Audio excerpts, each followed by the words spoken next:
ਮੇਰੇ ਦਿਲ ਦੀ ਤਰ੍ਹਾਂ ਅੱਜ ਦੀ ਸ਼ਾਮ ਵੀ ਬਹੁਤ ਉਦਾਸ ਸੀ। ਮੇਰੇ ਪਤੀ ਮਨਵੀਰ ਦਾ ਅਮਰੀਕਾ ਦਾ ਵੀਜ਼ਾ ਲੱਗ ਚੁੱਕਿਆ ਸੀ।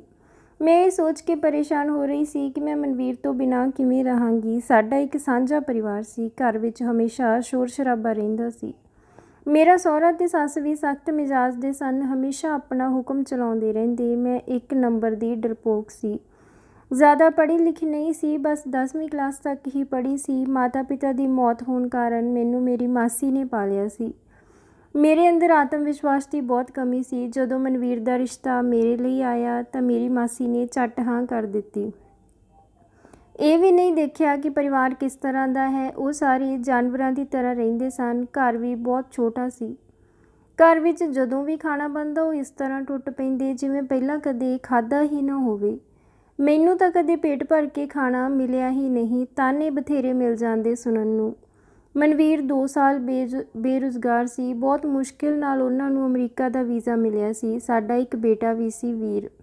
ਜਦੋਂ ਵੀਜ਼ਾ ਆਇਆ ਤਾਂ ਮੇਰੇ ਪਤੀ ਮੈਨੂੰ ਤਸੱਲੀ ਦਿੰਦੇ ਹੋਏ ਕਹਿਣ ਲੱਗੇ ਕਿ ਮੈਂ ਬਹੁਤ ਮਿਹਨਤ ਕਰਾਂਗਾ, ਆਪਣੇ ਸਾਰੇ ਸੁਪਨੇ ਪੂਰੇ ਕਰਾਂਗਾ, ਤੇਰੇ ਸਾਰੇ ਸ਼ੌਂਕ ਪੂਰੇ ਕਰਾਂਗਾ। ਜਦੋਂ ਮੇਰੇ ਪਤੀ ਮੈਨੂੰ ਇਹ ਗੱਲਾਂ ਕਹਿ ਰਹੇ ਸਨ ਤਾਂ ਮੇਰੀ ਸੱਸ ਤੇ ਨਨਾਣ ਨੇ ਸਾਰੀਆਂ ਗੱਲਾਂ ਸੁਣ ਲਈਆਂ। ਤਾਂ ਮੇਰੀ ਸੱਸ ਕਹਿਣ ਲੱਗੀ ਕਿ ਤੈਨੂੰ ਪਾਲ ਪੋਸ ਕੇ ਅਸੀਂ ਵੱਡਾ ਕੀਤਾ ਤੇ ਸੁਪਨੇ ਤੂੰ ਆਪਣੀ ਪਤਨੀ ਦੇ ਪੂਰੇ ਕਰੇਂਗਾ। ਮਨਵੀਰ ਚੁੱਪਚਾਪ ਆਪਣੀ ਮਾਂ ਦੀਆਂ ਗੱਲਾਂ ਸੁਣਦੇ ਰਹੇ।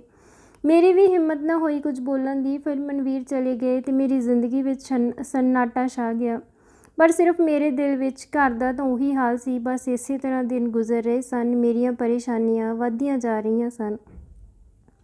ਸਭ ਤੋਂ ਵੱਡੀ ਗੱਲ ਸੀ ਕਿ ਮੇਰੇ ਪਤੀ ਮਨਵੀਰ ਦੀ ਕੋਈ ਖਬਰ ਨਹੀਂ ਸੀ। ਘਰੋਂ ਜਾਣ ਤੋਂ ਬਾਅਦ ਉਹਨਾਂ ਨਾਲ ਕੋਈ ਗੱਲ ਨਹੀਂ ਹੋ ਪਾ ਰਹੀ ਸੀ। ਮੇਰੇ ਕੋਲ ਜੋ ਕਮਰਾ ਸੀ ਉਸ ਵਿੱਚੋਂ ਵੀ ਮੈਨੂੰ ਬਾਹਰ ਕੱਢ ਦਿੱਤਾ ਗਿਆ ਤੇ ਉਹ ਕਮਰਾ ਮੇਰੇ ਦਿਓਰ ਨੂੰ ਦੇ ਦਿੱਤਾ ਗਿਆ। ਮੈਂ ਕਿਹਾ ਵੀ ਕਿ ਆਪਣੀ ਸੱਸ ਨੂੰ ਕਿ ਮੈਂ ਬੱਚੇ ਨਾਲ ਕਿੱਥੇ ਰਹਾਂਗੀ ਤਾਂ ਉਹ ਕਹਿਣ ਲੱਗੀ ਕਿ ਬਰਾਂਡੇ ਵਿੱਚ ਬਥੇਰੀ ਜਗ੍ਹਾ ਹੈ। ਮੇਰੀ ਸੱਸ ਨੇ ਬਹੁਤ ਬੇਪਰਵਾਹੀ ਨਾਲ ਜਵਾਬ ਦਿੱਤਾ। ਮੈਂ ਕੀ ਕਰਦੀ? ਮੇਰੇ ਪਤੀ ਦੀ ਵੀ ਕੋਈ ਖਬਰ ਨਹੀਂ ਸੀ। ਮੈਂ ਚੁੱਪ ਕਰਕੇ ਆਪਣਾ ਬਿਸਤਰਾ ਬਰਾਂਡੇ ਵਿੱਚ ਵਿਛਾ ਲਿਆ। ਮੈਨੂੰ ਸਿਲਾਈ ਦਾ ਕੰਮ ਆਉਂਦਾ ਸੀ, ਇਸ ਲਈ ਆਪਣੇ ਛੋਟੇ-ਮੋਟੇ ਖਰਚੇ ਖੁਦ ਉਠਾ ਲੈਂਦੀ ਸੀ। ਪਰ ਇਸ ਦੇ ਬਾਵਜੂਦ ਵੀ ਸੱਸ ਦੇ ਤਾਨੇ ਸੁਣਨੇ ਪੈਂਦੇ ਸਨ। ਮੇਰੀ ਮਾਸੀ ਜਿਸ ਨੇ ਮੈਨੂੰ ਪਾਲਿਆ ਸੀ ਉਸ ਦੀ ਵੀ ਮੌਤ ਹੋ ਚੁੱਕੀ ਸੀ। ਮੇਰੇ ਕੋਲ ਕੋਈ ਦੂਜਾ ਰਸਤਾ ਵੀ ਨਹੀਂ ਸੀ। ਘਰ ਵਿੱਚ ਸਭ ਦਾ ਖਾਣਾ ਮੈਂ ਹੀ ਬਣਾਉਂਦੀ ਸੀ। ਬਾਕੀ ਸਭ ਤਾਂ ਆਰਾਮ ਕਰਦੇ। ਇੱਕ ਦਿਨ ਮੇਰੇ ਬੇਟੇ ਨੂੰ ਬੁਖਾਰ ਹੋ ਗਿਆ ਜਿਸ ਕਰਕੇ ਮੈਂ ਰੋਟੀ ਨਾ ਬਣਾ ਸਕੀ। ਬਸ ਫਿਰ ਕੀ ਸੀ, ਮੇਰੇ ਉੱਪਰ ਕਿਆਮਤ ਆ ਗਈ। ਸੱਸ ਨੇ ਬੋਲ-ਬੋਲ ਕੇ ਘਰ ਸਿਰ 'ਤੇ ਚੁੱਕ ਲਿਆ। ਮੈਨੂੰ ਬੁਰਾ ਭਲਾ ਕਹਿਣ ਲੱਗੀ। ਜਦੋਂ ਮੇਰੀ ਸੱਸ ਨੇ ਇੰਨਾ ਹੰਗਾਮਾ ਕਰ ਦਿੱਤਾ ਤਾਂ ਮੈਥੋਂ ਬਰਦਾਸ਼ਤ ਨਹੀਂ ਹੋਇਆ। ਮੈਂ ਗੁੱਸੇ ਵਿੱਚ ਕਹਿ ਦਿੱਤਾ ਕਿ ਮੈਂ ਆਪਣੇ ਬੇਟੇ ਨੂੰ ਪੇਕਿਆਂ ਤੋਂ ਨਹੀਂ ਲੈ ਕੇ ਆਈ। ਮੈਂ ਸਭ ਦਾ ਖਾਣਾ ਬਣਾਉਂਦੀ ਹਾਂ, ਸਿਲਾਈ ਵੀ ਕਰਦੀ ਹਾਂ। ਅੱਜ ਮੇਰੇ ਬੇਟੇ ਨੂੰ ਬੁਖਾਰ ਸੀ ਤਾਂ ਰੋਟੀ ਨਹੀਂ ਬਣਾ ਸਕੀ ਤਾਂ ਤੁਸੀਂ ਮੈਨੂੰ ਤਾਨੇ ਦੇਣੇ ਸ਼ੁਰੂ ਕਰ ਦਿੱਤੇ। ਮੇਰੇ ਇੰਨਾ ਕੁ ਬੋਲਣ 'ਤੇ ਮੇਰੀ ਸੱਸ ਨੇ ਮੇਰੇ ਮੂੰਹ 'ਤੇ ਥੱਪੜ ਜੜ ਦਿੱਤਾ। ਮੈਂ ਤਾਂ ਸਭ ਦੀਆਂ ਨਜ਼ਰਾਂ ਵਿੱਚ ਪਹਿਲਾਂ ਹੀ ਖਟਕਦੀ ਸੀ। ਹੁਣ ਤਾਂ ਉਹਨਾਂ ਨੂੰ ਮੌਕਾ ਮਿਲ ਗਿਆ ਸੀ ਮੇਰੇ ਤੋਂ ਛੁਟਕਾਰਾ ਪਾਉਣ ਦਾ। ਉਹਨਾਂ ਸਭ ਨੇ ਮਿਲ ਕੇ ਮੈਨੂੰ ਘਰੋਂ ਕੱਢ ਦਿੱਤਾ। ਮੈਂ 3 ਸਾਲ ਦੇ ਬੇਟੇ ਨੂੰ ਗੋਦ ਚੁੱਕ ਕੇ ਹੈਰਾਨ ਪਰੇਸ਼ਾਨ ਹੋ ਕੇ ਖੜੀ ਸੀ। ਉਹ ਇੰਨੇ ਜ਼ਾਲਮ ਕਿਵੇਂ ਹੋ ਸਕਦੇ ਸੀ? ਮੇਰਾ ਨਹੀਂ ਤਾਂ ਘੱਟੋ ਘੱਟ ਬੱਚੇ ਦਾ ਤਾਂ ਖਿਆਲ ਕਰ ਲੈਂਦੇ। ਇਹ ਤਾਂ ਉਹਨਾਂ ਦਾ ਆਪਣਾ ਖੂਨ ਸੀ। ਮੈਂ ਰਿਕਸ਼ੇ ਵਿੱਚ ਬੈਠ ਕੇ ਬੱਸ ਅੱਡੇ ਪਹੁੰਚ ਗਈ। ਮੈਂ ਆਪਣੇ ਕਿਸੇ ਦੂਰ ਦੇ ਰਿਸ਼ਤੇਦਾਰ ਦੇ ਘਰ ਗਈ ਤਾਂ ਉਹਨਾਂ ਨੇ ਬੜਾ ਠੰਡਾ ਸਵਾਗਤ ਕੀਤਾ ਮੇਰਾ।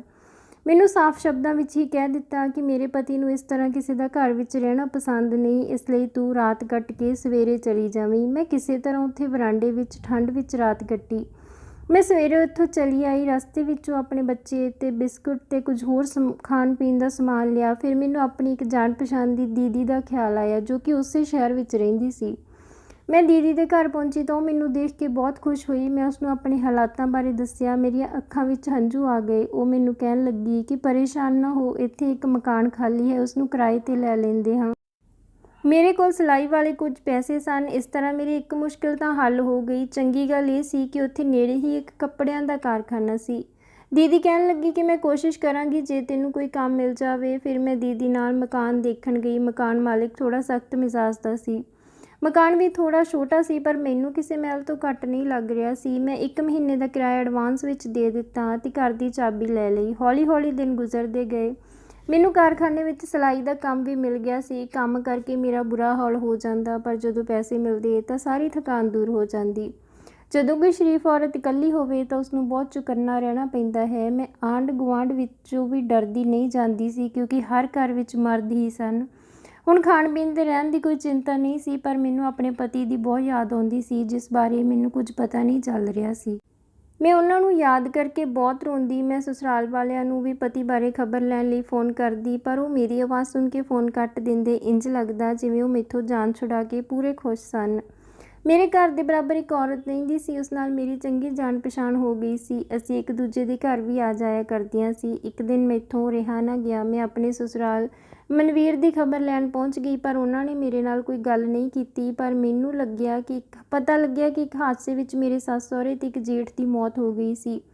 ਮੈਂ ਰੋਂਦੀ ਹੋਈ ਵਾਪਸ ਆ ਗਈ, ਪਰ ਇੱਕ ਵਾਰ ਫਿਰ ਰੱਬ ਨੇ ਮੇਰੇ ਤੇ ਮੁਸ਼ਕਿਲ ਦਾ ਸਮਾਂ ਲਿਆ ਦਿੱਤਾ। ਮੈਨੂੰ ਕਾਰਖਾਨੇ ਵਿੱਚ ਕੰਮ ਮਿਲਣਾ ਘੱਟ ਗਿਆ, ਜਿਸ ਕਰਕੇ ਪੈਸੇ ਵੀ ਘੱਟ ਮਿਲਦੇ ਸਨ। ਮੈਂ ਫਿਰ ਤੋਂ ਪਰੇਸ਼ਾਨ ਰਹਿਣ ਲੱਗੀ। ਇੱਕ ਸਮਾਂ ਅਜਿਹਾ ਵੀ ਆਇਆ ਕਿ ਕੰਮ ਮਿਲਣਾ ਬਿਲਕੁਲ ਬੰਦ ਹੋ ਗਿਆ। ਪਰੇਸ਼ਾਨੀ ਹੀ ਪਰੇਸ਼ਾਨੀ ਸੀ। ਅਕਸਰ ਮੇਰੀ ਗਵਾਂਢਣ ਕਹਿੰਦੀ ਕਿ ਇਸ ਘਰ ਵਿੱਚ ਰਹਿਣ ਵਾਲਾ ਜ਼ਿਆਦਾ ਦੇਰ ਤੱਕ ਖੁਸ਼ ਨਹੀਂ ਰਹਿੰਦਾ, ਕਿਉਂਕਿ ਇੱਥੇ ਇੱਕ ਲੁਟੇਰਾ ਪੁਲਿਸ ਨਾਲ ਲੜਾਈ ਵਿੱਚ ਮਾਰਿਆ ਗਿਆ ਸੀ। ਉਹ ਲੁਟੇਰਾ ਇਸ ਘਰ ਵਿੱਚ ਛੁਪਿਆ ਹੋਇਆ ਸੀ, ਜਿੱਥੇ ਪੁਲਿਸ ਨੇ ਉਸ ਨੂੰ ਮਾਰ ਦਿੱਤਾ। ਉਸ ਦੀਆਂ ਗੱਲਾਂ ਸੁਣ ਕੇ ਮੈਨੂੰ ਵਹਿਮ ਹੋਣ ਲੱਗਿਆ। ਮੈਂ ਹੋਰ ਵੀ ਡਰ ਗਈ। ਡਰਦੇ ਡਰਦੇ ਮੈਂ ਕਈ ਦਿਨ ਗੁਜ਼ਾਰ ਦਿੱਤੇ। ਇੱਕ ਦਿਨ ਦੁਪਹਿਰ ਦਾ ਸਮਾਂ ਸੀ। ਮੇਰਾ ਬੇਟਾ ਸੌਂ ਰਿਹਾ ਸੀ। ਮੈਂ ਰੱਬ ਅੱਗੇ ਸਭ ਠੀਕ ਕਰਨ ਲਈ ਪ੍ਰਾਰਥਨਾ ਕਰ ਰਹੀ ਸੀ। ਹੁਣ ਤਾਂ ਬਚੇ ਹੋਏ ਪੈਸੇ ਵੀ ਖਤਮ ਹੋ ਗਏ ਸਨ। ਖਾਣ ਲਈ ਕੁਝ ਵੀ ਨਹੀਂ ਸੀ। ਮੈਂ ਵਿਹੜੇ ਵਿੱਚ ਇੱਕ ਪਾਸੇ ਥੋੜ੍ਹੀਆਂ ਬਹੁਤ ਸਬਜ਼ੀਆਂ ਉਗਾਈਆਂ ਹੋਈਆਂ ਸੀ। ਮੈਂ ਉੱਥੇ ਬੀਜੇ ਆਲੂ ਪੁੱਟਣ ਲਈ ਇੱਕ ਖੁਰਪਾ ਲੈ ਕੇ ਆਲੂ ਪੁੱਟਣ ਲੱਗੀ। ਮੈਂ ਜਦੋਂ ਖੋਦਣਾ ਸ਼ੁਰੂ ਕੀਤਾ ਤਾਂ ਮੈਨੂੰ ਹੇਠਾਂ ਕੁਝ ਸਖਤ ਚੀਜ਼ ਹੋਣ ਦਾ ਅਹਿਸਾਸ ਹੋਇਆ।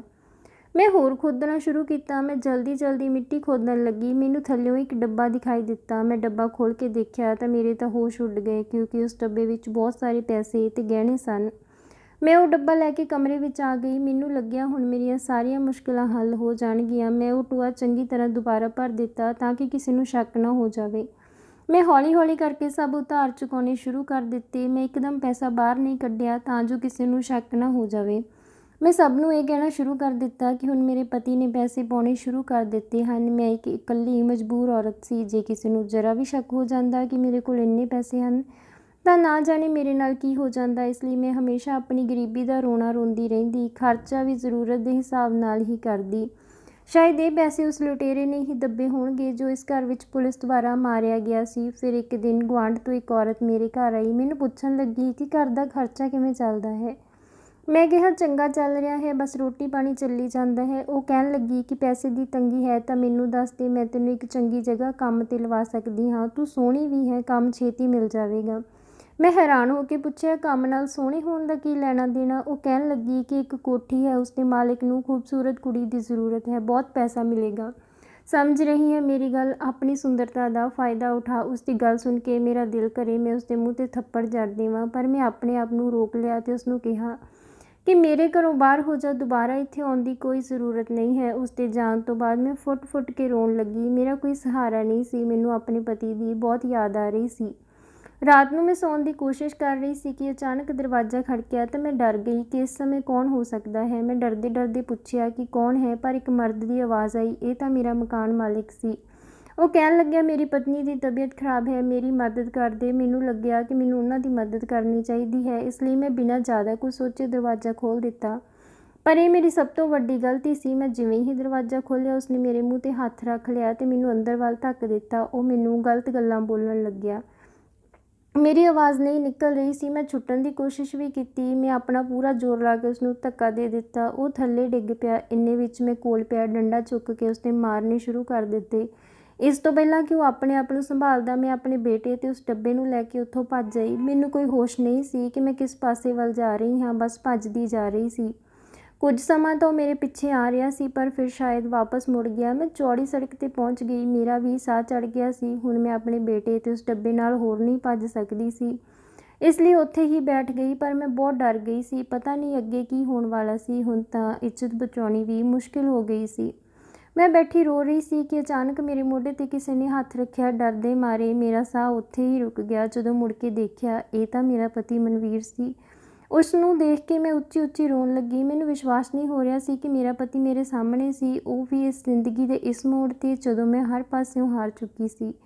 ਮਨਵੀਰ ਨੇ ਮੈਨੂੰ ਚੁੱਪ ਕਰਾਇਆ ਤੇ ਮੈਨੂੰ ਤੇ ਮੇਰੇ ਬੇਟੇ ਨੂੰ ਗਲੇ ਲਗਾ ਲਿਆ। ਉਹ ਸਾਨੂੰ ਲੈ ਕੇ ਕਿਰਾਏ ਦੇ ਕਮਰੇ ਵਿੱਚ ਆ ਗਏ। ਫਿਰ ਉਹਨਾਂ ਨੇ ਮੈਨੂੰ ਦੱਸਿਆ ਕਿ ਉਹਨਾਂ ਨਾਲ ਬਹੁਤ ਵੱਡਾ ਧੋਖਾ ਹੋਇਆ ਸੀ। ਜਿਨ੍ਹਾਂ ਰਾਹੀਂ ਉਹ ਅਮਰੀਕਾ ਜਾ ਰਹੇ ਸੀ ਉਹ ਗਲਤ ਲੋਕ ਸਨ ਅਤੇ ਉਹਨਾਂ ਨੇ ਮੇਰੇ ਪਤੀ 'ਤੇ ਬਹੁਤ ਜ਼ੁਲਮ ਕੀਤੇ। ਉਹਨਾਂ ਤੋਂ ਗਲਤ ਕੰਮ ਕਰਵਾਉਂਦੇ ਸਨ। ਉਹ ਕਿਸੇ ਤਰ੍ਹਾਂ ਉੱਥੋਂ ਭੱਜ ਕੇ ਇੰਡੀਆ ਆਏ, ਪਰ ਜਦੋਂ ਘਰ ਗਿਆ ਤਾਂ ਪਤਾ ਚੱਲਿਆ ਕਿ ਸਾਨੂੰ ਘਰੋਂ ਕੱਢ ਦਿੱਤਾ ਗਿਆ ਸੀ। ਉਹਨਾਂ ਨੇ ਹਰ ਜਗ੍ਹਾ ਸਾਨੂੰ ਲੱਭਿਆ।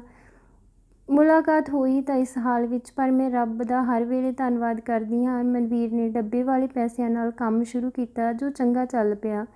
ਹੁਣ ਅਸੀਂ ਆਪਣੀ ਜ਼ਿੰਦਗੀ ਵਿੱਚ ਖੁਸ਼ ਹਾਂ। ਕਿਸੇ ਚੀਜ਼ ਦੀ ਕੋਈ ਕਮੀ ਨਹੀਂ ਹੈ। ਮੈਂ ਹਰ ਵੇਲੇ ਰੱਬ ਦਾ ਸ਼ੁਕਰਾਨਾ ਕਰਦੀ ਹਾਂ। ਤਾਂ ਦੋਸਤੋ, ਇਹ ਸੀ ਅੱਜ ਦੀ ਕਹਾਣੀ। ਉਮੀਦ ਕਰਦੇ ਹਾਂ ਤੁਹਾਨੂੰ ਪਸੰਦ ਆਈ ਹੋਵੇਗੀ। ਤਾਂ ਵੀਡੀਓ ਨੂੰ ਲਾਈਕ ਅਤੇ ਸ਼ੇਅਰ ਜ਼ਰੂਰ ਕਰ ਦਿਓ ਅਤੇ ਚੈਨਲ ਨੂੰ ਵੀ ਜ਼ਰੂਰ ਸਬਸਕ੍ਰਾਈਬ ਕਰਿਓ।